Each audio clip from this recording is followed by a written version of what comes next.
तर नमस्कार मित्रांनो, पुन्हा एकदा आपल्याला या ठिकाणी अभ्यासाचे पुस्तक आपल्याला दिसत आहेत। पहा, political science, physics, botany, Indian astronomy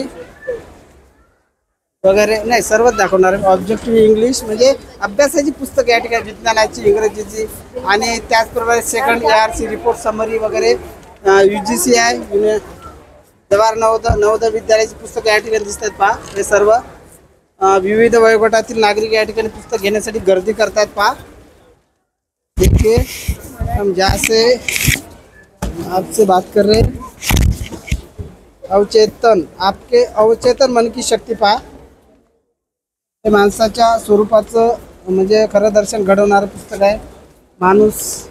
माणसाचे दृश्य रूप आहे, त्याच्या पलीकडेही बरंच काही आहे आणि आपल्याला प्राचीन संस्कृतीमधून पुस्तकामधून आपल्याला सांगितलं दिसतं। अशा प्रकारची पुस्तक आणि अभ्यासाची पुस्तकं पहा। इकडं फिजिक्स, परत फिजिक्स, आर्थिक सर्वेक्षण आहे आणि केंद्रीय अर्थसंकल्प आहे। तर सर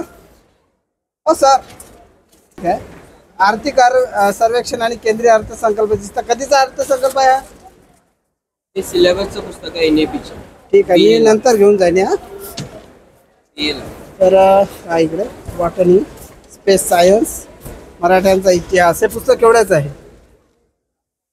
मराठ्यांचा इतिहास आणि याच्यामध्ये कन्सेशन सूट वगैरे 20%। आणि हे घटना आहे ना, राज्य घटना केवढ्याची आहे आणि लेखक कोण आहे?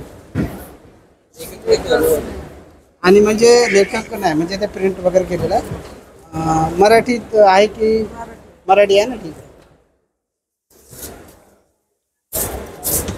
बरे, तुमचं जे बुक स्टॉल आहे, पब्लिशर म्हणजे कुठचं, नागपूरचं आहे का बाहेरचं?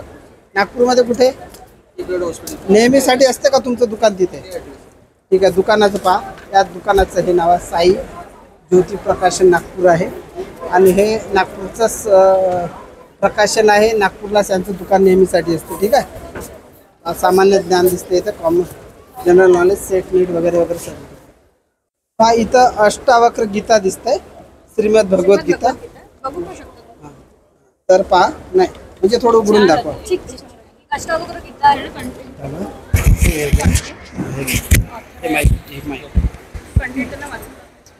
आप देख सकते हैं रिकॉर्डिंग।